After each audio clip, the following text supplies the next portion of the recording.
in just a moment. Okay. I'll let you know. There we go. We're live on Facebook now. Hello the internet. Hello again. Yeah, hello again for the third time in a row. Okay. So, hi, Caitlin. How have you been? I'm good, thank you. How are you? Yeah, not too bad. Not too bad at all. It's beautiful. I'm sat here in New York. I'm sat here with my my potential virtual background, which who knows what it'll look like on Facebook Live, but we'll see how it goes. Nice. What have you been up to? Have you got up to much during the old lockdown? Not a lot, apart from kind of I'm moving at the moment. So like last night in this flat. So like it's very bare. a very emotional time for us all together in that flat there now. Yeah. Oh, that's nice. Thank you very much for joining us. Obviously, like it means a lot. Like people taking their time to sit and have a chat with us. Thank you, man. About what they do, how they've been, everything as well, and what they're going to do as well. That's the most important thing. It's been great, like watching some of them as well when I've had the chance. So we've had great fun. Man. We've had great fun, haven't we? Like I'm sorry I couldn't. Everyone who's watching now, I couldn't join last week. I had a horrible internet issues, but Ethan held it down for us. Yeah. As always, he's fun. the man with the muscles. It's fine. Like. No, they have been fun. So yeah, I've been looking forward to today. I think I've been looking forward to today as well. Like I haven't seen Caitlin in a good few months actually. It's really nice to see you virtually. Yeah. Hopefully one day come in, we'll all see each other again, and it'll be like music scene restored. Yeah. I feel like it'll be some kind of like Hollywood scene where we all bump into each other like just a three-way road, and our paths all they come together, they converge. Let's get started. Like so obviously the first question we're going to ask is, why are you interested in music, and how did you get interested in music in the first place? Because obviously people who start putting on shows and all sorts of stuff, they've got to have somewhere to start. Like, how did it start for yourself? So like music has just been like always there, and I know that's like a really cliche like thing to say. It's just constantly been there from ever since I've like been little. Really, my dad's always been like interested in like music, whether mainly like 70s, 80s kind of pop sort of stuff. Nice. So like T-Rex he was super into, and then you kind of just like fall in love with whatever your dad's kind of spin on it. Yeah, definitely. Obviously you can't. So I mean, I'm the same. To be fair, like I love music because my dad would basically bombard me with Carlos Santana until I was the age of like 10 years old, until it was just drilled into my head. So I know exactly where you're coming from. Yeah, because on the other side then is my mum was like a big like musical theatre sort of head, so I always kind of like went along to like sort of musicals and stuff, and then started acting then kind of in school, and she runs a youth theatre as well, which has just celebrated 20 years. Oh, amazing. Oh, class. That's so cool. Went from there then kind of amateur theatre and all that, and then ended up in college doing acting down in Carmarthen, so that was a really kind of good time for me. But then also I was like at the end of it I was kind of like, is this really what I want to do anymore? So that's how I kind of, because like music's always been there, but then at the time theatre and kind of sort of maybe acting up for camera was kind of a bit more up. Do you think it's like the art side to it sort of drew you to a bit of everything, I suppose, in the art side to it as well? I've always wanted to work in the arts in some capacity, but just kind of what that was like another thing. So then I kind of just fell into marketing then, and sort of I've always like been a lover of like storytelling and sort of what I feel marketing is. So, and like getting people into like what you love. So I've always been kind of a very passionate person for music, especially. Like I've always been trying to find new bands and kind of tell people about new bands. Force them on them, like this band, listen to this band.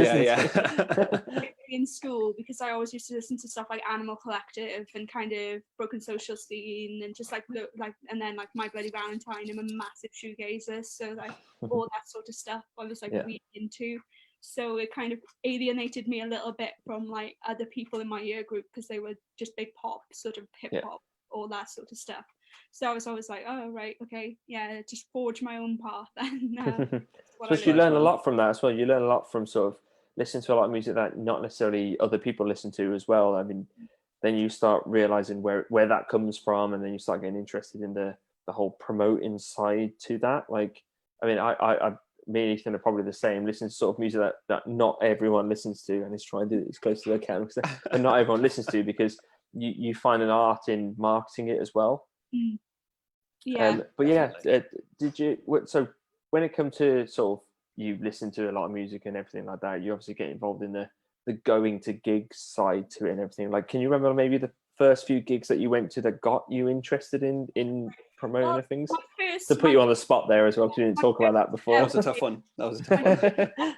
So my first ever gig that I went to, I found like the ticket from it the other day, was Castle. Oh, amazing! So like I've got like vivid memory. Like, I don't know if it's the kind of memory you remember just because like you've seen a photo of it, but then but there's bits of that show I remember, like the going to there, like because my parents and like my parents' friends didn't tell me and like my friends that we were going. They just like took us in the car, and then they were saying, "Oh, you're gonna go see Steps." So I just remember kind of just really like crying, really. Oh my god! So that's amazing. Like, because I suppose that's also coming from like people who realize how much like live music, or sort of like going to an like see something that's an experience means something. Like, something like sitting on my dad's shoulders with like these TV boppers on and such a like just amazing. Kind of like a lot of people don't know about me that my first ever gig, my first ever concert was watching S Club 7 and 5 at the Birmingham NEC Arena. So big lineup. You know, I tell everyone it's my first ever gig was Motorhead, but you know that's a big lie from there. So, but like the things like that gets you well interested in like how it all works from a very early age. I mean, obviously, me saying the scene S Club 7 and 5, my dad gave me Carlos Santana and all that sort of stuff. You sort of forge your own path, don't you? Really, but totally. And like the first gig like I went to like when I was a teenager then was I was a proper scene kid then, so it was like a double headliner of Cute Is What We Aim For, Boys Like Girls, and then We the Kings. So incredible, man. So good. Did you have the big fringe and everything as well to go with it? Like you don't want to see those photos. I feel like we might ask you for them later on, and see if we can screen share them for everyone. Obviously when it comes to South, because you're South Wales based, aren't you, with your family and everything as well? Like when it comes to the whole South Wales music scene, like Soon Festival is we've touched on it a lot, but it's quite big in your sort of story when it comes to putting on shows and where you come to and everything as well. So how did you get involved in that in the first place? So after about like 2 years, so I came out of uni and I was like, okay, right, I want to get into marketing, but I have absolutely no experience whatsoever. So a job like Soon was like completely like, I never thought that something like that would ever come up for me, like, well, maybe down the line, but not as soon as it actually came up. So I like started like doing volunteering things, and like I said, my mum runs a youth theatre, so I said, oh, is there anything I can do, like social media, kind of that sort of thing, nice, like making posters and different things. So I really started to enjoy like making things on Photoshop and just doing like copying off things I'd seen and just learning like that. So then fast forward about 2 years later, after working in retail, and like I just had enough, and I just went, well, I've got enough kind of tangible experience then to start applying for jobs. So I did that, was unsuccessful in a few of them, and then like I was kind of ready to just throw in the towel again, and went on Jobs Growth Wales for the billionth time, and then the festival job came up, and I was like, this is perfect, I need to apply for this. So it was just so like this time 3 years ago now, I was having like the interview, so it was just like mad that I even got that far. And then so like having like Chan and then Marie like there as well, like opposite me in Little Man Coffee, just in the in like the bank vault bit. I remember it as clear as day, just like talking about idols and kind of because like James told me at the time, oh well, we're actually going to be doing something with idols, which then was like the Peace headliner show with like idols, and then Chroma and a band that we're going to play, Savoy Motel, who are really good, but then just kind of completely disappeared off the radar. and cancelled all their shows. So I was like, oh, I really wanted to see them. But then we had See Zoo then, so that was a really good show then. But yeah, that's beside the point. I can talk about bands forever. But yeah, so having that interview, I thought, oh, right, it went pretty well, but like I liked their company, so that was good. But I wasn't like, I didn't have my hopes up or anything. And then a couple of days later, getting that phone call from James and just being like, oh yeah, you've got the job. I was like, I'm like, such a good feeling. James Chan on the phone is like, if he's watching, I'm sure like he'll probably laugh at me. He actually sounds quite serious, and you don't know if he's going to give you bad news or good news when you're on the phone to him. So now that I know that, so like he rings me up and says, oh yeah, like yeah, you've got the job, kind of thing. I was like, what? It's like really kind of just blown away, because like the first time I'd been to Soon was actually for Dim Soon back in 2015. So I'd only had like one experience of Soon Festival, but when I went there, it was just a really fantastic time, and just I had like saw so many bands like East India Youth I saw, and just like loads of different bands I was seeing, like particularly from Cardiff for the first time. So I was just really blown away. So like, that brings us on to the question that I asked Adam Whitmore. Was like, who would you say is the best band that you've seen at Soon Festival? Then? I know there's so many great bands that have played there, but if you could put your finger on one of them, I think I can't put my particularly like, so working in 2017, like the one band that I've obviously not going to be any question there is Idols. So like being in, like, because I was like, sod this, I'm going into the pit, and but I had my AAA on as well, so I almost dropped it, almost lost it. I did that for Pigs last year. Like, yeah, I managed to grab it, and I was like, right, I need to get out. Right, come on, like, I've got a job to do, I promise. Yeah, so I was just like, but that was brilliant. It was like the first time they were playing those songs, like the new songs as well. So it was really good to like hear that progression. Amazing. Just because I'd seen them in Club Eva Bach when Jazz Lovers Club had put them on, and so that was just a really fab gig, and like amazing. I wanted to see them again in like a bigger venue, and now they're just doing all sorts of amazing things. Yeah, it's really great. So that sort of led you on to like from that you were telling us before, you wanted to put shows on almost from that, like not just from working with bands and stuff, but just the enjoyment from being in a show makes you want to kind of put the show on yourself. Yeah, totally. And like watching like John and James, obviously they were like working to a much higher level where they're dealing with your agents, they're dealing with your contracts and sort of booking and kind of, so that was all, and like the financial kind of things of doing it, like what you have to send to your agent and do all that. All the boring stuff. Yeah. Like, it's quite fun sometimes though. Yeah, it is. I mean, like I love a spreadsheet better than the next guy. Like, but no, that's I know what you mean. Like you see that sort of from the side as well, and you go, oh, that is kind of interesting actually. I would like to try and get involved in that sort of stuff. Are James and John like the people that basically got you interested in the behind the scenes stuff? Yeah, pretty much, because of like, even like to the end, like the passion they had for bringing music and like to like Wales, and sort of like you look at like the names that like Soon as like not only as the festival but as a promoter as well. Well, it's not just South Wales, is it? Like, I mean, it's talked about in the same vein as like the Great Escape Festival and Tramlines Festival, I think, because rightfully so, obviously. But if it wasn't for those two guys and the people who worked for it, because it was one of the first as well, so like outside of like Manchester and like London, and now you've got all these sort of inner city festivals which are popping up around the UK, which is fantastic. And like seeing, like what I would like to see though is like a bit more curation in terms of the lineups, because sometimes you can get, particularly, it was really interesting, like that weekend that soon happens is also Ritual Union and Simple Things, and now Ritual Union as well. So a lot of the bands are playing the same, like they'll do all three.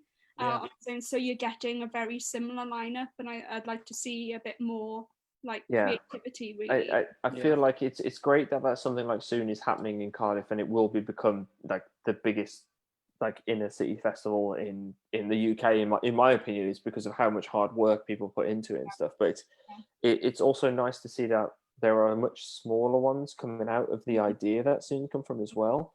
Totally. Which I think like it sort of brings us on to, like I said, you put shows on yourself, which is the main reason why we brought you on here is because it's such an integral part to like what's going on and like pushing stuff forward. Like how did you come across the idea to want to put stuff on yourself? Because obviously it's quite a big step from just helping other people putting stuff on to doing stuff. Totally. So how did you get there? Like one, like because after Soon had finished and like we were looking into like sort of like what gigs we can, because like we were doing stuff as like Soon Presents, and so like in the last few months that I was there, like I was helping to book as well, so particularly like mainly like support acts and things, so I really enjoyed, and like they were listening to me as well and like giving me some degree of creative control of like bands that I like and say, oh, should we put these on the lineup, kind of going from there. So they were always like really interested in listening to my ideas, and I was saying like I'd really like to eventually put a show on, and John was like, oh right, just write a list then. This was around Christmas time.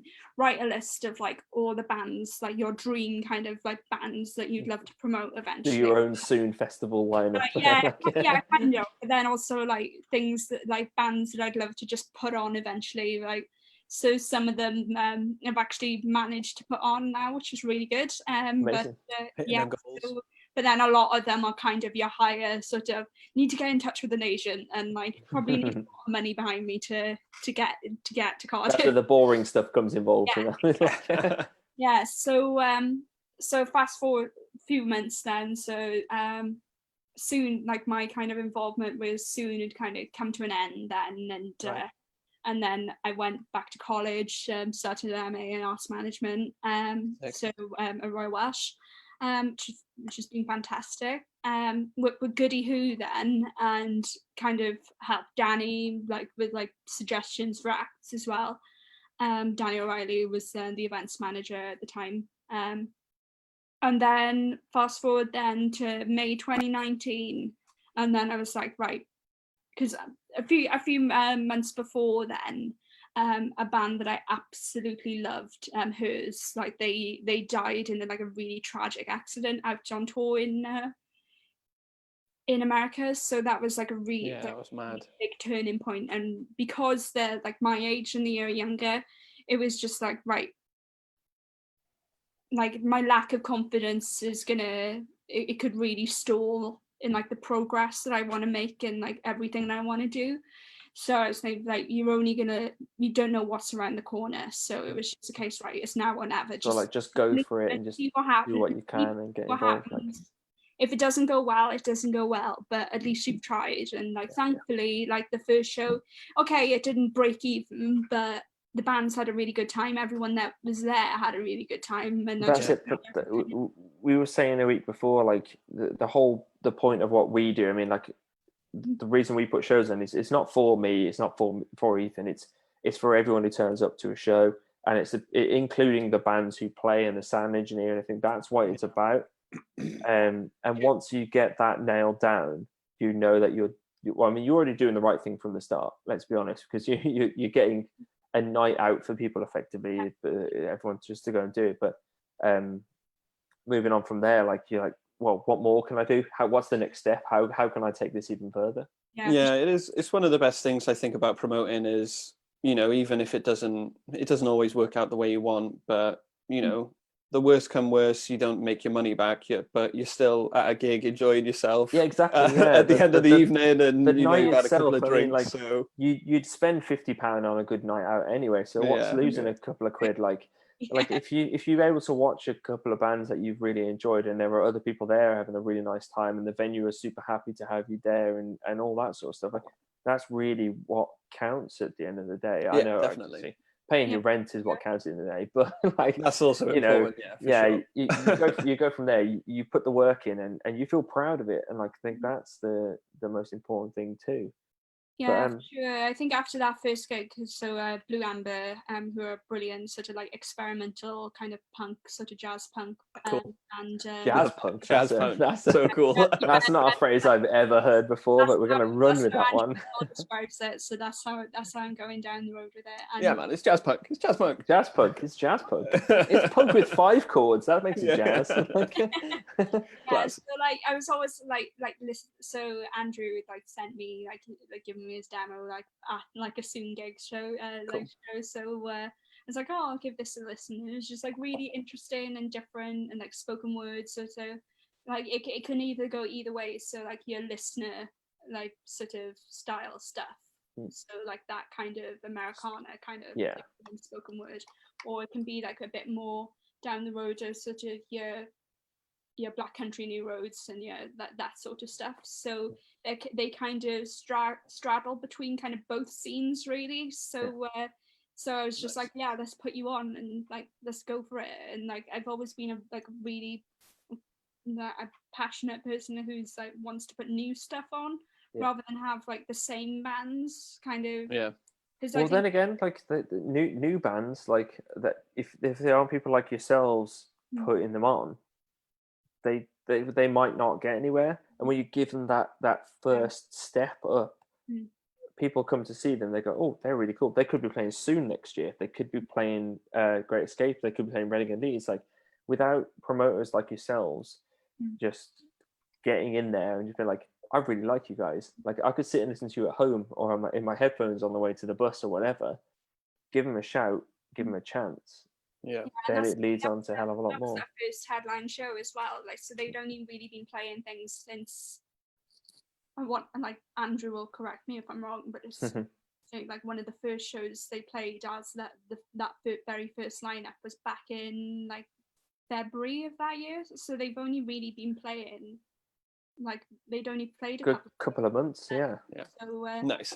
But that's great. But that's what it takes, isn't it? It takes an act to want to be able to do it. Like they're passionate and they're into what they're doing. But also to have someone like yourself to want to put them on, to give them that shot. But also you had some really good support acts, didn't you, as well? Yeah. So we had High Climbers, who are like a duo. Well, they're a full band now, but they played like a really like. They played a duo set from us. They're from Bristol. One's from France, one's from Australia, but he's actually moved back to us now. So they're kind of like a very distant project. The biggest distant band you've ever seen. They're a band, but we're 9,000 miles away. Yeah, and then nice. like their rhythm section then is actually from one's from Wales and one's from England. Then so like a very cross. No crossing the border. It's not allowed anymore. International sort of thing. So Globe-trotting group. Yeah. Yeah. Yeah, they're really like psyche sort of like interesting kind of band then who I'd like discovered. So like my ex-boyfriend who was living in Bristol, he did a lot of stuff with them, and so it was like I really like you guys. So I just wanted you come and play a show for me. But that's it. Like you meet so many acts and so many bands and so many artists and stuff through like people that you know. Like someone could send you exactly. Someone could send you a Spotify playlist, or you could just be drinking in the pub in another city and be like, I'm in a band. And you're like, oh yeah, are you? And then you realize, oh, they're a really good band. They're actually good. But it's nice to be able to like move on from that sort of stuff and move into like playing a live show with you and all that sort of stuff as well. But yeah. Yeah. Oh, sorry. Yeah. I was going to say, like, you mentioned to us before about the whole like the new sort of live chat thing you've been doing. Is the Cardiff Intersectional music group as well? Yes. With a few people. That's right. What's the story behind that for people who have no idea? Obviously, like start us from the beginning of that. So the Cardiff Intersectional music group, which is actually kind of like a placeholder name, we're going to come up with a lot. It's quite wordy. I'm not going to lie. When I was writing it down, I was like, wow, okay. It's kind of So it kind of came up as a bit of a kind of like reaction to like how much our music scene, I guess, is very much not that there's anything necessary. Well, like not much. Don't worry, I know what you're going to say. Don't worry, you're not going to offend anyone. Go ahead. Very white male dominated and led. Yeah. So a big thing for us was like me, and especially with everything that's been going on with like Black Lives Matter, sort of the trans rights things that have been happening at the moment, and just kind of a whole, like the whole shebang. Like now that COVID's happened, everyone has time to kind of sit down and think how the arts needs to change. And that includes the music industry.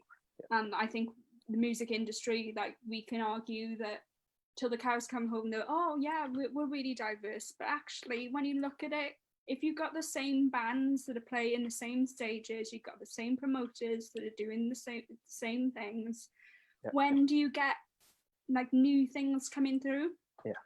So so a big thing for me then is like seeing if there were like-minded people out there, like maybe who wanted to be promoters but didn't have like kind of the confidence really to do it, like people that like maybe wanted to start a band or maybe didn't have the confidence to play guitar, like that. And like those are things I've been thinking about myself in terms of like I bought a guitar now and I want to learn to play it. But so just to interject, I remember the first time I saw you play guitar was holding Lee's guitar in Spillers during the Idols show. So that's not a bad first time to be strumming on a couple of strings there. So and like with me, like I've always been kind of musical. Like I played like violin and stuff, but it's never been sort of to the extent that like I've been able to master something, or not necessarily master it, but be good enough to maybe start a band or do things like that. And I think that's always been a barrier for me. Yeah, so do you think that there's a lot in that where it comes to the barrier you're talking about is you have to be this good at an instrument to do it. You don't like, I mean, I've been playing guitar for I'm 29 years old now. I'm playing guitar since I was 11 years old. And I remember the moment I picked up a guitar, I went, I want to be in a band. I'm going to be in a band or stuff. Like the barrier comes with, like you said, the confidence side to it, where you should absolutely everyone who picks up any instrument, whether you're picking up a pair of drumsticks or playing a bass or playing a violin or playing the clarinet, whatever, you are good enough to get involved in the music industry. And you may not be in a great band or anything, but there's so much more that people can add to it from wanting to be in the music industry as well. You don't have to be in the best band in the world. What you need to do is just give to it. Like, and I think a lot of people have supplied that. Yeah, I think the like the main thing is like, because we got like I've been like really inspired by like similar kind of initiatives, which like so there's in London you've got First Timers who, and like they're a group of people who put on like a mini festival where they work with like really new bands like who haven't played a single show, maybe have just picked up their instruments, so they write one or two songs and then they play those songs at their very first show. And you get I know it sounds silly, but you get mums and dads and their friends, everyone's supporting, like not just like, oh, it's my first gig, but it's genuine support. This is what it's come from somewhere else other than just playing in the local pub, where it's come from a genuinely great place. And also closer to home then you've got Eat Up for Starters, which is in Bristol. So that was founded by like a promoter called Eat Up, and they wanted to do a very similar thing to like First Timers, where they were doing a lot of like workshops. So if you wanted to play rhythm guitar, if you wanted to play lead guitar, they had like workshops doing that. And then they had a mini festival for them, like a day then of like the new bands that kind of formed from it. Kind of so it moved on from just that to like putting them on to stuff as well, not just teaching them how it works or like the background and everything, just actually giving them here's how this is what it's like to be on stage. Sounds good. That's quite interesting, man. So what have you, so it's quite a new initiative then, or new, so a couple of weeks, hasn't it? Literally like a couple of weeks, so that's why it doesn't have like a proper name yet. So like a big thing for me is you got some great people in there though, like who's actually involved, like let's name drop, come on. The amazing Stacey from Girl Talk, like nice. And Pinar, go on, Stace. living the life. Yeah, so been fortunate to have like so like Casper, James from Tailgate's also been like Great band as well. And great band. They're really great. He's a really great trans activist who's been just doing loads of really cool stuff, and like it's been like a pleasure to have him involved in as well. So and then like other people then we've got Teddy Hunter, Liz Hunt's Cool. been doing some stuff with us, and so she's been a really great help in terms of finding like what scope does this project have, and so it's very early days yet, but Of course, yeah. we want things to like maybe happen like within lockdown and like online, and maybe and like also sort of like in person as well when we can do it, but it's very early days, and we'll see what happens. And if anyone wanted to get involved with that or find out more about that particular organization, how would they go about doing that at the moment then? Yeah, so if you pop onto like, if obviously most of people watching this are on Facebook right now, so if you go on Facebook, all people that watch this on Facebook. If you just like type in the search bar Cardiff Intersectional Music Group, that should come up then. Okay. We'll make sure we put this in the comments as well, just to make sure people get involved in it. Indeed. So so anyone can join. We've got about 40 odd members now, which is really nice. We want to make it as democratic as possible. So what's the sort of like, I don't want to say the end goal, but what's the goal? What are you trying to push for with it as well? A big thing is sort of just having like a more diverse and more inclusive community that everyone feels they can get involved with, and we're working with venues so like Kat Morris from Club is also, she's been doing some stuff as well with us, and so it's just having a really good conversation with venues, promoters, and artists themselves, and people that want to be artists, and kind of build something that's really nice and sort of like that gets people thinking, because there's always a danger, like when you're working for a music venue or you're a promoter, you'll go with what you know, whether that's like certain genres, whatever, and so it's very easy to think, I'm just going to program sort of indie bands, I'm going to program rock bands, but I might not necessarily think about hip hop and like all those other genres. Do you mean like it's going to go from just not just being inclusive of people who are like non-binary and transgender and everything? Sorry if I miss anyone out at all, but also every other genre as well, because I suppose like when, and obviously I apologize in every single way that when I think of live music, I think of bands and guitar and bass and everything as well. I don't think about the other sides of it. It's amazing to have people who can include every single other person in every single other genre as well, and just give them a nice place to be, and how you can push from that. Because like music, like yes, you've got to define it in some way by genre, because how the heck do you find out? How do you like say, that's what Spotify's for, right? Yeah. But it's like, for me, like when you're making music, it doesn't really matter, like it's going to come out in a different way regardless of like what's in there, how it kind of comes. I suppose it's how people interact with it as well, like and the people that interact with it as well.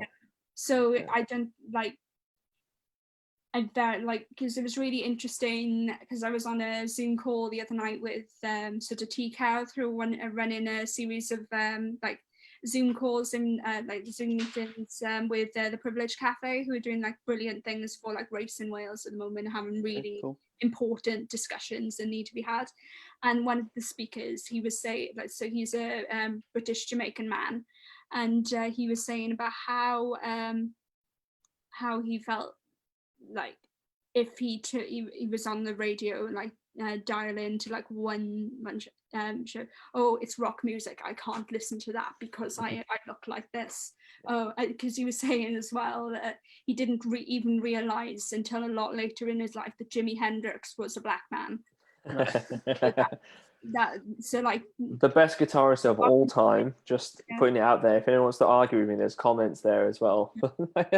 No, I know what you mean. Like, it's crazy how people can just like make assumptions as well. I mean, and the other way I mean, around as well. So like, because there you look at what thing happens, what's been happening in like club community, in the club community in Cardiff, in terms of like police shutting things out or not letting things happen because they're yeah, unsavory people, or yeah. Yeah. there are That was certain with like there's Aperture, right? Mm. I think Yeah, it's a specific like- club night Aperture had issues with. Mm. Yeah, with I feel like licensing. there's a lot of massive sort of injustice to a lot of music scenes and stuff as well, which is great. Like, you know, you're trying to put something together that can try and quell that as well. Like, don't get me wrong, there's a lot of music scenes that could cause a lot of trouble, for example, because they don't have necessarily the right ways of doing things. But then by doing what you're doing, you could open the minds of those people who are doing that as well, to be like, oh, actually, we're not necessarily doing the right thing, or we're not approaching it in the right way. So that's a really good thing, that like trying to get a load of people together from so many backgrounds and pull them into and like, for and sure. even now, like I totally recognize that I am white, I'm female, I'm like, I was brought up in like a fairly like upper working class background, so like I haven't really had to struggle like some people have. So I really recognize like my own privilege, and like being able to promote as well. Like I use my own money. I like, that doesn't come from like any other like source. So I do a lot of like, I'm very, very lucky to be able to do what I do. So it's just, how do we reach like new people and go into those communities to say, look, like, if you want to make guitar music, you're more than welcome to, and like come to like the venues on Womanby Street, come and you're welcome here. And like, it's making a point of saying that, so that they don't feel like, oh right, that's not for us, kind of thing. Sorry, my fiance has been trying to sneak behind my background the entire time without being seen. So like, every time you see me do this, You're very subtly applied background. Cat's been doing quite well, so this is going to be immortalized on YouTube and stuff. That's good, man. So I suppose moving on from then, it brings us quite nicely into your own project, I suppose. Well, a project you run specifically, which is Clue, and what you've been doing with that, and you know, what you've got coming up recently, working, you know, as much as you can while things are locked down. So like, I think after, particularly because of like college and things, like after I did a fundraiser back in January as part of Independent Banding Week for Help Musicians UK, who are a fantastic charity who do like loads of things for musicians, especially now as well with the funding opportunities they've had, which I know a lot of people have managed to access, so that's really good. So that was the last time I'd done a gig, and I was looking to do like another one around May, which unfortunately couldn't happen. So I kind of put Clue to bed for a little bit.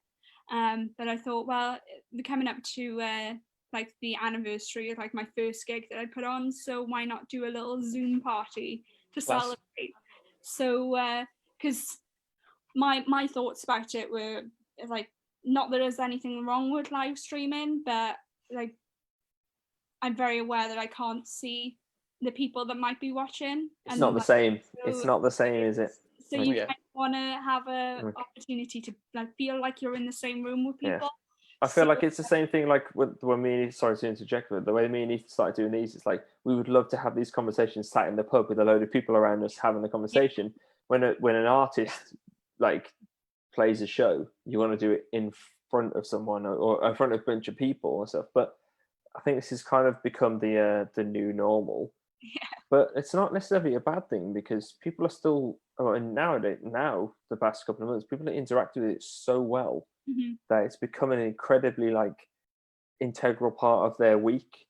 Like to know like there's a comedian doing a live thing, or there's a musician doing a live thing, or there's people like, I mean, hopefully like we're doing these live chats with people who have loads of stuff to say about this stuff they're doing. It's like, yeah, I think, and as well, you're not like limited by where people are in the world as well. So it's been really nice seeing things happening where one artist is like in America, one's in Italy, or Yeah, whatever. you can ask anyone to do it. It doesn't Get matter. them involved. As long as it's the right time of day, I suppose. But also people watching, like the people watching, like they could be literally anywhere in the world. You could have someone who's just, let's say you do something at 8 o'clock in the evening where we are. Someone could be waking up at 9 o'clock in the morning on the west coast of America and be like, "Oh, you're streaming live. Let's tune in and see Enjoy what's it with going my on." And stuff. cereal. Like, you could literally do an entire day's worth of music.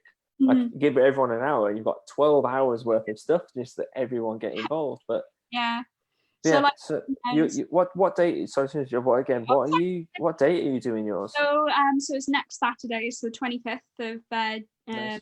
whatever month. July. I think it's July. It's July. Like, it's 2020 at least. Like that's the least I can say. So we're going to do another fundraiser as well, since it feels pretty apt to do it before Save Our Venues, which still need money. And so they do. Fantastic campaign Music for Enders Trust has been running, and also Mermaids Gender and Charity, which is a fantastic charity for trans youth. So amazing.